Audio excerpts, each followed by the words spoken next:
Silakan duduk Bapak Ibu. Shalom.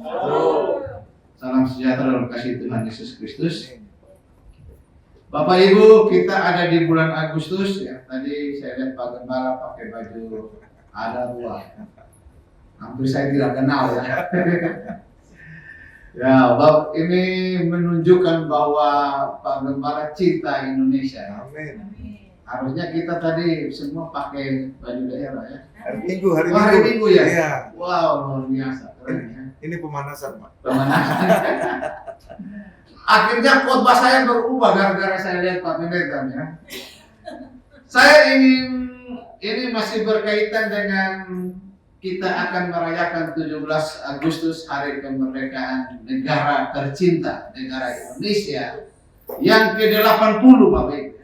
Kita bersyukur karena oleh anugerah Tuhan, bahkan di pembukaan Undang-Undang Dasar 1945 di situ dinyatakan bahwa kita merdeka karena anugerah dari Tuhan.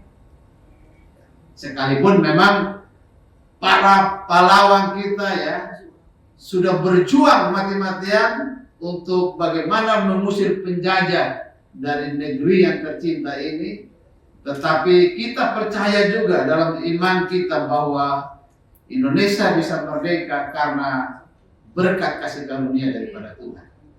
Nah, oleh karena itu Bapak Ibu, tidak kebetulan kita ini ada di tengah-tengah bangsa ini Bapak Ibu. Kenapa saya tidak dilahirkan sebagai orang Portugis atau tidak dilahirkan sebagai orang Jepang ya, atau orang Korea, tetapi saya kok lahirnya ada sebagai orang Indonesia Bapak Ibu. Saya percaya bahwa ini tidak kebetulan, tapi Tuhan menghadirkan kita di bangsa ini Bapak Ibu supaya kita menjadi berkat bagi bangsa ini. Amin Bapak Ibu. Dan inilah caranya kita mengisi kemerdekaan yang sudah diperjuangkan oleh pahlawan-pahlawan kita yang mati di medan pertempuran. Kita yang sudah menikmati kebebasan, kemerdekaan dari para penjajah, kita harus mengisi kemerdekaan itu. Bahkan kita harus mencintai bangsa kita. Amin Bapak Ibu. Kita mengasihi bangsa ini. Nah, mari kita buka satu ayat yang menjadi landasan bagi renungan firman Tuhan siang hari ini. Di dalam kitab Yeremia pasal 29 ayat 7. Kitab Yeremia pasal 29 ayat yang ke-7. Mari kita baca bersama-sama dengan bersuara. 1, 2, 3. Usahakanlah kesejahteraan kota kemana kamu aku buang, dan berdoalah untuk kota itu kepada Tuhan, sebab kesejahteraannya adalah kesejahteraanmu. Bapak Ibu, kalau kita lihat sekilas konteks daripada ayat ini Bapak Ibu, ini firman Tuhan yang disampaikan melalui Nabi Yeremia kepada orang Israel yang pada saat itu sedang ditawan di Babel. Akibat pemberontakan orang Israel, mereka menyembah berhala, maka Tuhan izinkan Bapak Ibu ya. Kalau kita lihat sejarah kerajaan Israel Bapak Ibu, setelah zaman Salomo mati, kerajaan Israel itu terpecah menjadi dua. Israel Selatan dan Israel Utara. Israel Utara menyembah berhala, Tuhan kirim bangsa Asyur menjajah mereka dan mereka dibuang ke wilayah kekuasaan kerajaan Asyur. Lalu setelah itu Israel Selatan, Yehuda juga memberontak kepada Tuhan. Tuhan izinkan Nebukadnezar, bangsa kerajaan Babel datang menawan mereka dan mereka dibawa ke Babel. 70 tahun orang Israel berada di Babel, dan firman Tuhan ini Bapak Ibu datang kepada orang Israel kurang lebih 1 atau 2 tahun setelah mereka ditawan, dibawa ke Babel. Babel itu sekarang ada di sekitar wilayah Irak ya. Nah, orang Israel ini dibawa, ditawan ke sana. Mereka jadi budak.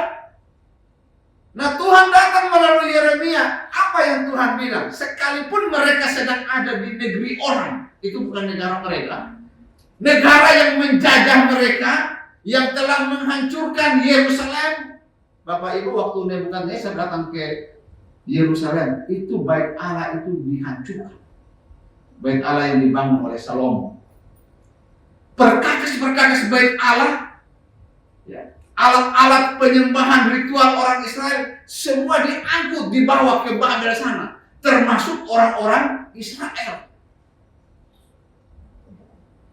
Tapi hal yang menarik di sini Bapak Ibu, sekalipun orang Israel ini sedang ada di Babel, di tempat yang bukan negaranya sendiri, tanah air mereka, bahkan di tempat bangsa yang telah menjajah mereka, menghancurkan mereka, tapi Tuhan bilang begini, hai orang Israel, sekalipun ini bukan di negara kalian, sekalipun saat ini engkau sedang ada di negara yang telah menghancurkan hidupmu, telah menghancurkan negaramu, menghancurkan tempat ibadahmu, tapi Tuhan bilang apa? Usahakanlah kesejahteraan kota dan berdoalah untuk kota itu. Mudah nggak Bapak Ibu kalau kita disuruh berdoa, ini orang yang menjengkelkan kita, orang yang sudah merusak kita, kira-kira gampang nggak? Kalau berdoa pun pasti doanya apa? Tuhan, biarlah orang itu cepat mati sudah dia. Iya kan? Ini orang yang merusak kita, yang menghancurkan. Tapi begitu Tuhan bilang apa? Usahakanlah kesejahteraan kota kemana kamu akan buang dan berdoalah untuk kota itu. Tuhan tidak suruh mereka mengutuk, tidak suruh mereka orang Israel menghancurkan kota itu, tidak. Tapi Tuhan suruh mereka mengusahakan kesejahteraan bagi kota itu, bagi bangsa itu, dan berdoa bagi mereka. Kan Tuhan Yesus pernah berkata begini, kasihilah musuhmu dan berdoalah bagi mereka. Ini juga disuruh Tuhan kepada orang Israel, berdoalah sekalipun Babel sudah menghancurkanmu, usahakanlah kesejahteraannya dan berdoalah bagi mereka. Ini ajaran yang luar biasa Bapak Ibu. Memang tidak mudah, tapi untuk menjadi anak Tuhan kita harus lakukan itu. Nah Bapak Ibu, di sini bahwa Tuhan menghendaki orang Israel berdoa bagi kotanya, berdoa bagi bangsa, bahkan itu bangsa yang mungkin telah menghancurkan mereka Bapak Ibu. Nah Bapak Ibu Saudara yang dikasihi oleh Tuhan Yesus Kristus, kita bersyukur bahwa kita lahir sebagai orang Indonesia Bapak Ibu. Dan Indonesia ini kalau bisa kita katakan, ini bangsa yang diberkati Tuhan. Kenapa Bapak Ibu? Indonesia ini termasuk bahkan bangsa yang sangat majemuk.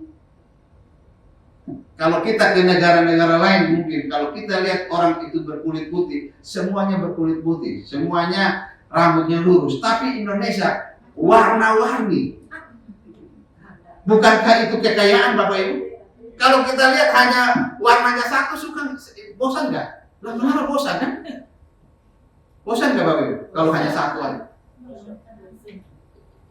Bosan karena hanya satu. Tapi Indonesia mau warna hitam ada, warna putih ada, warna sawo matang ada. Kalau saya ini bukan sawo matang, sawo kematangan. Tapi ya saya bersyukur aja. Dulu waktu awal-awal saya ke Jakarta Bapak Ibu, saya pikir saya ini yang paling hitam. Saya pikir saya jadi minder ya. Saya ingat dulu waktu di asrama seminari Bapak Ibu, saya lihat ada iklan di TV Bapak Ibu. Dalam 6 minggu akan kulit menjadi putih. Nah, Citra White. Wah, saya dari keluar asrama saya cari di warung. Mana Citra White? Ketemulah Citra White. Pakai 6 minggu nggak putih-putih gitu.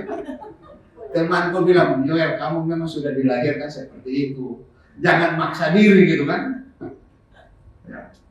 Lalu satu ketika Bapak Ibu saya menikah, saya sama istri lihat ada orang Afrika Bapak Ibu.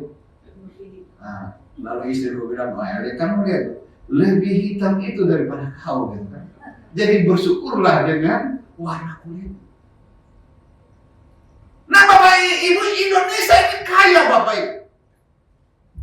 Ada bermacam-macam agama. Ya, 6 agama besar yang diakui oleh pemerintah ada di Indonesia.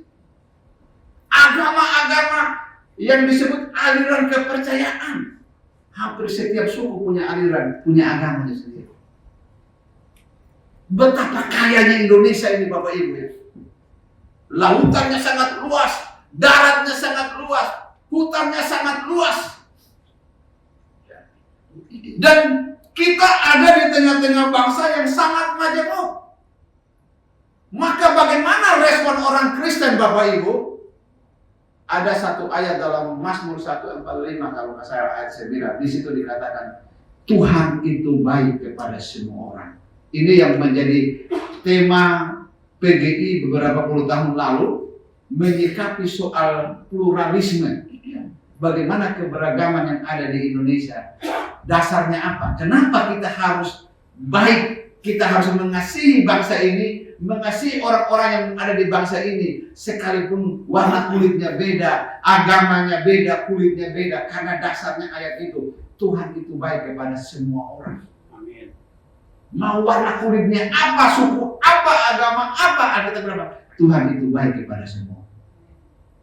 Nah, kalau Tuhan itu baik kepada semua orang, maka orang Kristen juga harus baik kepada semua orang. Amin Bapak Ibu.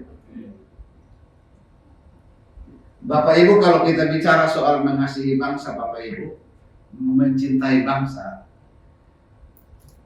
paling tidak Bapak Ibu ada 3 komponen pembentuk sebuah bangsa atau sebuah negara. Jadi kalau Bapak Ibu ada rencana mau bikin negara, ini ada tiga komponen penting. Yang pertama harus ada wilayahnya. Kalau Bapak Ibu mau bikin negara, cari dulu wilayahnya di mana. Ada tanahnya, ada airnya, karena kalau bikin negara nggak ada airnya mau minum apa gitu kan? Ada tanahnya, ada wilayah yang jelas. Lalu yang kedua, pembentuk sebuah negara itu ada rakyatnya, ada masyarakatnya.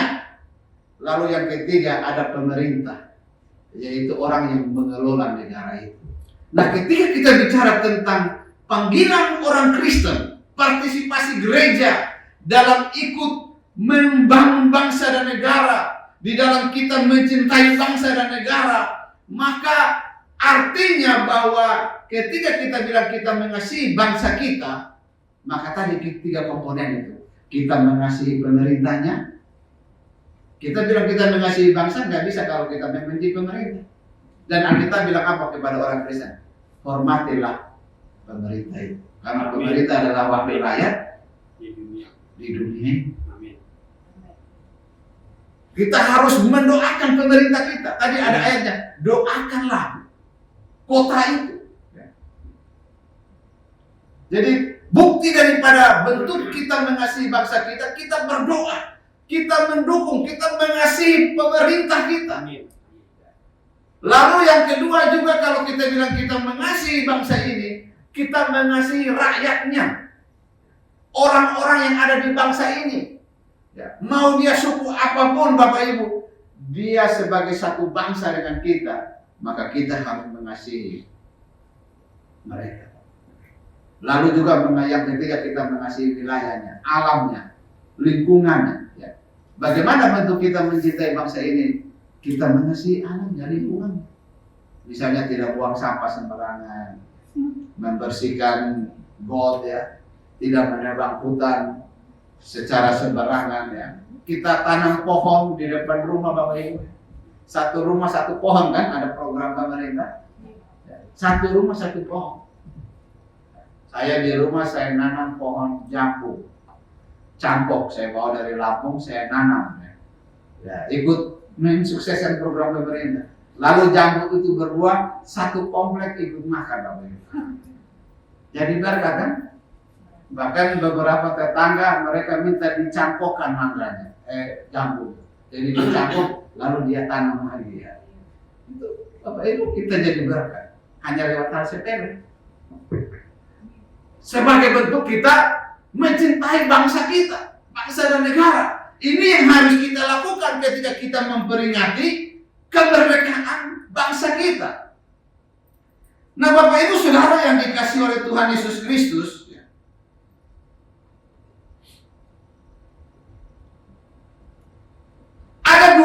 yang harus kita perhatikan di dalam kita mencintai dan mengasihi bangsa kita, ketika kita ingin berpartisipasi ya, dalam membangun bangsa ini. Dari ayat ini Bapak Ibu dikatakan begini, usahakanlah kesejahteraan kota kemana kamu aku buang, dan berdoalah untuk kota itu kepada Tuhan. Dari ayat ini ada dua hal yang diminta oleh Tuhan kepada orang Israel sebagai bukti bahwa mereka mengasihi kota, mengasihi bangsa di mana mereka berada. Yang pertama yaitu Tuhan bilang begini, usahakanlah kesejahteraan kota. Nah, apa artinya Bapak Ibu? Apa yang dimaksud dengan Tuhan menyuruh orang Israel mengusahakan kesejahteraan kota di mana mereka berada? Kata usahakan ini memiliki makna kita mengupayakan, kita melakukan sesuatu. Apa yang bisa kita lakukan Bapak Ibu buat bangsa dan negara ini? Ada seorang mantan presiden Amerika, siapa yang bilang, jangan engkau bertanya apa yang bangsa kuat berikan kepadaku. John F. Kennedy. Ya, John F. Kennedy. Tapi yang harus kita tanyakan, apa yang harus aku buat bagi bangsaku? Wah, ini kalau kesadaran ini Bapak Ibu ada di dalam diri semua warga negara. Ya, kita cipta bangsa kita. Kita bela mati-matian bangsa kita. Dengan cara apa? Ya kita nggak harus mungkin pergi berperang Bapak Ibu. Tapi mari kita mau usahakan sesuatu. Lakukan sesuatu. Misalnya mungkin kalau tugas saya, Pak Gembala, ya kita memberikan apa? Ya pendidikan kepada masyarakat, ya kepada umat. Umat ini kan bagian dari masyarakat bangsa kan? Dengan Bapak Ibu mendapatkan pembinaan, pendidikan, lalu hidupnya berubah, maka kami ini sudah ikut membangun bangsa dan negara. Dalam bidang apa? Pendidikan. Bapak Ibu mungkin yang punya usaha, lalu dari usaha itu bisa mempekerjakan banyak karyawan. Misalnya kalau karyawannya 100 orang, dia punya istri, punya anak 3, sudah berapa tuh? Lewat usaha kita ada berapa ratus warga yang diselamatkan hidup. Kita sudah tahu. Banyak Bapak Ibu yang kita bisa lakukan untuk membangun bangsa dan negara. Bagaimana sebagai gereja Tuhan, sebagai orang Kristen, kita mengupayakan sesuatu supaya apa? Bangsa kita ini sejahtera. Jangan terus kita nuntut. Apa yang dilakukan bangsa kepadaku? Ya. Tetapi mari kita berpikir, ya seperti yang diperintahkan oleh Tuhan kepada orang Israel. Usahakanlah, artinya itu begini, hai orang Israel, kau lakukan sesuatu, kau kerjakan sesuatu, hasilkan sesuatu yang itu bisa berguna supaya apa? Kotamu sejahtera, bangsamu sejahtera. Jadi di ulang tahun yang ke-80 bangsa Indonesia, mari kita berpikir Bapak Ibu, apa yang bisa kita lakukan. Atau mungkin ibu-ibu bilang, saya udah bisa. Ya mungkin kita mendidik anak kita, lalu anak kita menjadi orang yang baik, hidupnya nanti satu waktu bisa berguna buat bangsa dan negara. Dia jadi pejabat, dia bekerja untuk membangun bangsa dan negara.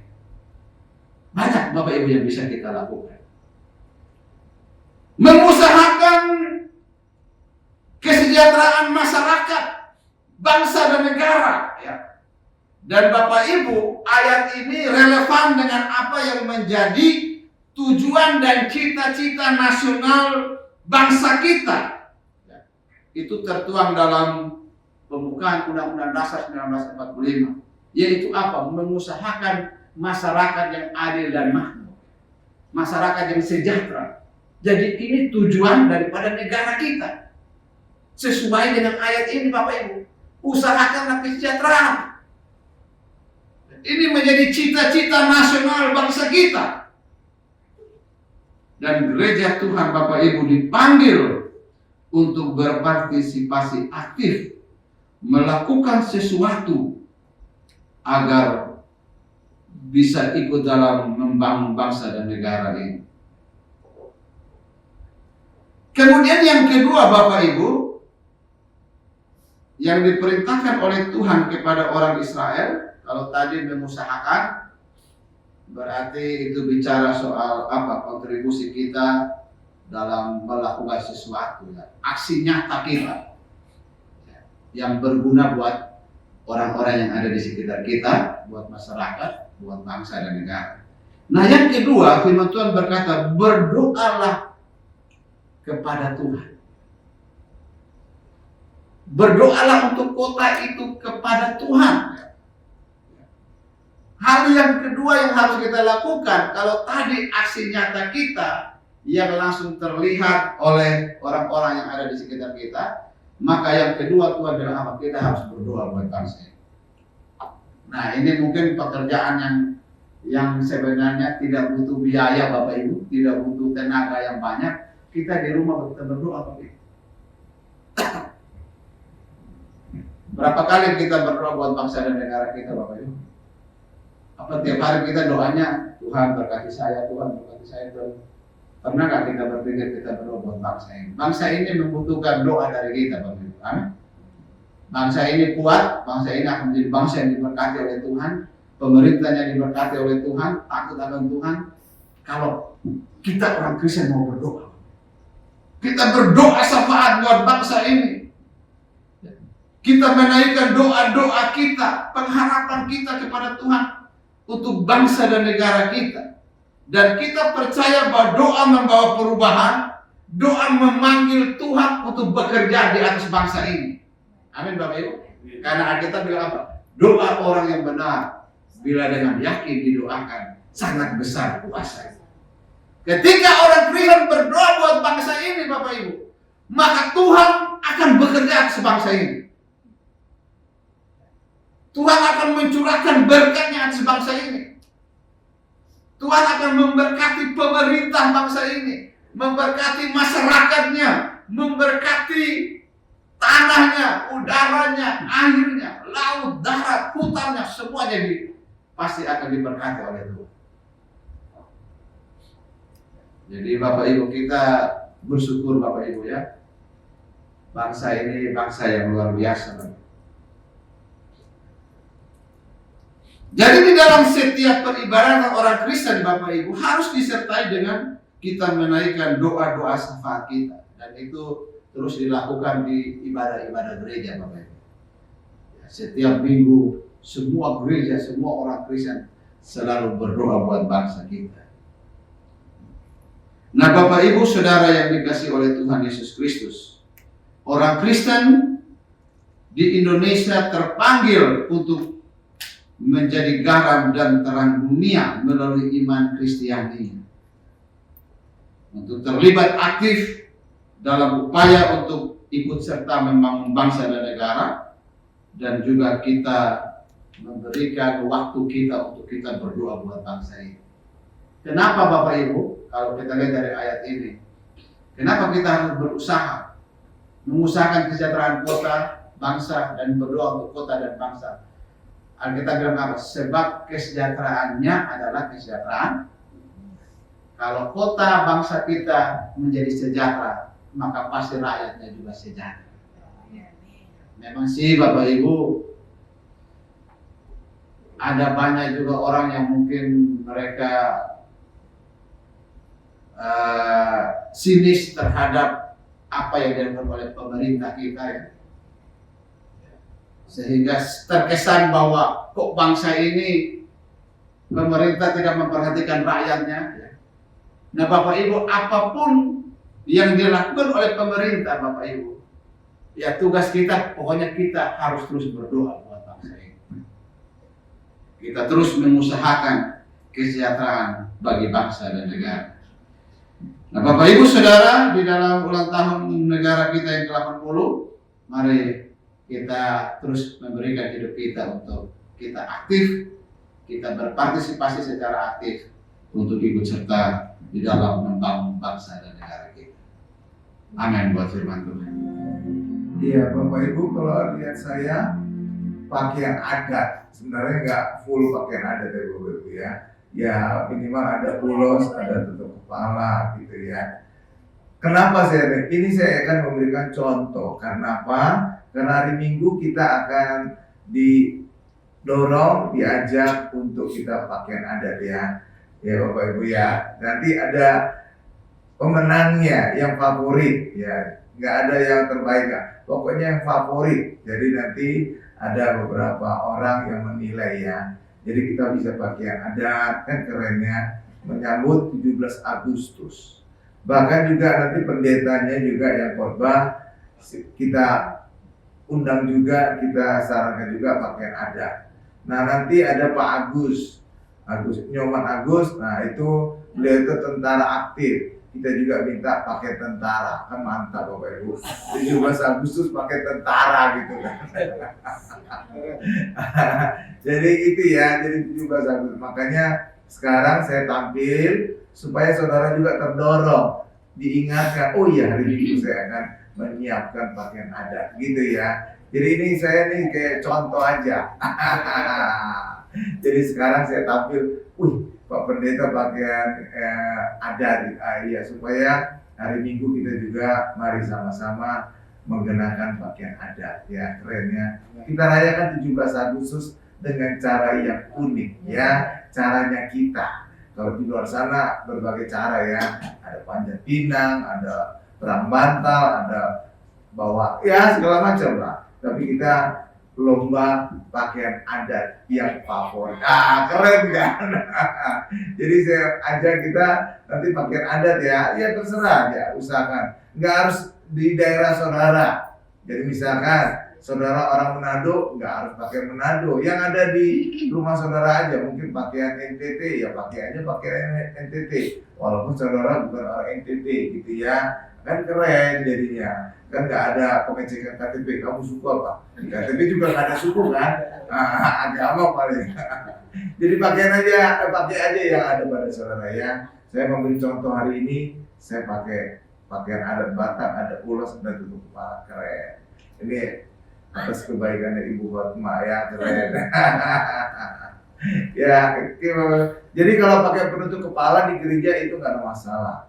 Justru kalau saudara pelajari di Alkitab, justru orang Kristen itu harus pakai penutup kepala, khususnya wanita. Jadi sebenarnya jilbab itu sebenarnya ya sesuai Alkitab itu. Cuma kita aja kadang-kadang selebor ya.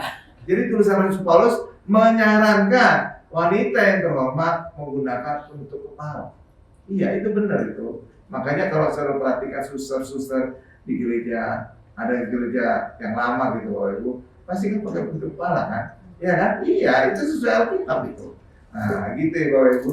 Jadi bukan tetangga sebelah yang mengawali penutup kepala, enggak. Itu ada di Alkitab itu. Jadi seorang juga pakai penutup kepala itu udah oke. Oke Bapak Ibu ya. Jadi di gereja nggak apa-apa pakai penutup kepala.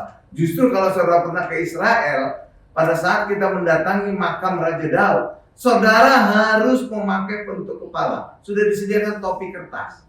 Jadi setiap orang harus pakai topi pada saat datang ke tempat makamnya Raja Daud. Iya Bapak Ibu. Jadi topi itu untuk penghormatan.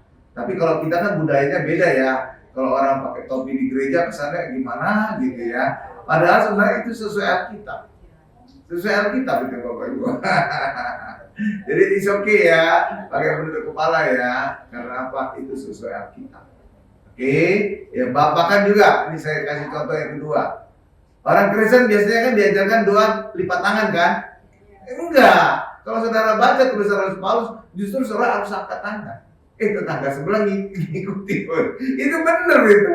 Bukan lipat tangan kan? Kalau kita sejak kecil kan diajarkan kan doa lipat tangan kan? Enggak. Kalau saudara baca di Alkitab, doa itu angkat tangan, bukan lipat tangan. Jadi kadang-kadang agak beda ya. Iya kan? Kan kita diajari kan ini ya, lipat tangan kan? Sejak kecil kan, sekolah minggu kan? Enggak, itu nggak sesuai Alkitab sebenarnya. Harus angkat tangan. Ya. Oke, ya kita tundukkan kepala kita. Benar Tuhan Yesus, Engkau adalah Allah yang sadar, Allah Maha Besar, Allah Maha Kuasa, dan berkat-Mu melimpah atas kami. Terima kasih Tuhan Yesus untuk ibadah karyawan dan profesional ini. Walaupun singkat, tadi kami sungguh mengalami jamaah lawatan kuasa-Mu Tuhan. Kami telah memuji muliakan nama-Mu, kami juga telah diberkati oleh firman-Mu yang disampaikan oleh Pendeta Joel Betakore Tuhan. Berkati beliau dalam pelayanannya semakin heran dan dahsyat untuk semakin banyak membawa jiwa datang kepada Yesus dan diselamatkan. Demikian juga berkati juga keluarganya Tuhan. Terima kasih Tuhan Yesus, juga berkati setiap kami yang hadir hari ini. Apapun sakit penyakit kita hari ini, percaya Tuhan Yesus mampu menyembuhkan kita dan mau menyembuhkan kita. Bahkan nama Yesus ada di atas segala nama, bahkan ada di atas nama segala penyakit kita. Itulah sebabnya kita berdoa, saudara pasti bisa disembuhkan. Demikian juga tahun 2025 banyak kabar-kabar yang membuat kita khawatir. Ada perang Rusia, ada perang Israel, ada perang dagang, ada perang tarif, ada PHK dan segala macam. Bahkan ada yang berkata, Indonesia gelap, kabur saja dulu. Mari, hidup orang Kristen, gak perlu khawatir. Karena kehidupan kita bukan ditentukan oleh kabar-kabar dunia, tapi ditentukan oleh firman Tuhan yang saudara percaya. Ketika kita percaya firman Tuhan, maka apapun yang kita alami, apapun fakta yang kita alami, mungkin hari ini kita sakit, itu fakta, betul. Mungkin hari ini kita mengalami masalah ekonomi, itu fakta, itu betul. Tapi ketika kita percaya kepada firman Tuhan, maka segala fakta tadi akan diubahkan oleh Tuhan. Saudara yang sakit disembuhkan, saudara yang bermasalah ekonomi akan diberkati, saudara yang mengalami keterikatan akan dilepaskan. Terima kasih Tuhan Yesus, terima kasih Tuhan. Kami juga ingin berdoa untuk para pemimpin kami dan negara kami Tuhan. Berkati Presiden kami, Jenderal Prabowo Subianto dan juga Wakil Presiden Gibran Raka Buming Raka. Berkati kedua beliau ini, berikan kesehatan yang sempurna, tambahkan hikmah sehingga bisa memimpin negara kami masuk menjadi negara maju yang sejahtera dan berkeadilan sosial. Terima kasih Tuhan Yesus, terima kasih. Dan kami juga berdoa untuk Ratu Plaza yang telah mengizinkan Monarch Church hadir di tempat ini. Ketika gereja hadir, Tuhan Yesus hadir. Tuhan Yesus adalah kebangkitan dan hidup. Itulah sebabnya Ratu Plaza yang bertahun-tahun telah mati dan tidur, sekarang mulai bangkit dan hidup. Bahkan sekarang menjadi perhatian pemerintah daerah, Pemda dan juga pemerintah pusat. Terbukti Wakil Gubernur DKI Jakarta Rano Karno telah datang ke Ratu Plaza untuk meresmikan acara. Juga 3 menteri telah datang untuk meresmikan acara di Ratu Plaza. Itu menjadi bukti bahwa pemerintah daerah, Pemda dan juga pemerintah pusat telah memberikan perhatian kepada Ratu Plaza untuk membuat kembali Ratu Plaza menjadi salah satu ikon Jakarta. Bahkan juga kita berdoa untuk Lembang. Suatu hari kelak akan mengundang Monarch Church hadir di tempat itu. Ketika gereja hadir, Tuhan Yesus hadir, maka Lembang juga yang telah mati tidur bertahun-tahun akan dipulihkan, akan dibangkitkan. Terima kasih Tuhan Yesus, terima kasih. Terima kasih Tuhan, apapun usaha kami akan menjual tanah, menyewa apartemen dan segala, Tuhan, anak-anak kami juga yang sekolah, Tuhan berkati Tuhan. Terima kasih Tuhan Yesus, terima kasih. Dan juga teman-teman kami juga yang sakit, Tuhan sembuhkan. Apapun penyakitnya, kanker sekalipun Tuhan. Terima kasih Tuhan. Dan kami akan menutup doa sahabat ini dengan doa Bapak kami. Bapak Ibu bisa mengikuti doa. Dan saya sarankan doa saudara selalu mengutip firman Tuhan. Kenapa? Firman Tuhan itu tidak pernah gagal. Benar gak Bapak Ibu? Itulah sebabnya ketika doa saudara mengutip firman Tuhan, maka doa saudara juga tidak pernah gagal. Karena itu doa saudara menjadi mantap banget. Mari kita sama-sama. Bapa kami yang di sorga, dikuduskanlah namamu, datanglah kerajaanmu, jadilah kehendakmu di bumi seperti di sorga. Berikanlah kami pada hari ini makanan kami yang secukupnya, dan ampunilah kami akan kesalahan kami, seperti kami juga mengampuni orang yang bersalah kepada kami. Dan janganlah membawa kami ke dalam pencobaan, tapi lepaskanlah kami dari jahat. Karena Engkau yang punya kerajaan dan kuasa dan kemuliaan sampai selama-lamanya. Amin. Mari kita kedua tangan kita, siapkan hati kita untuk menerima berkat-berkat dari Allah Bapa yang Maha Kuasa. Berkat dari Allah Bapa yang Maha Kuasa, kasih karunia dari Tuhan Yesus, serta penyertaan Roh Kudus menyertai kita mulai hari ini sampai selama-lamanya. Haleluya, sama-sama kita berkata amin. Tinggikan diri.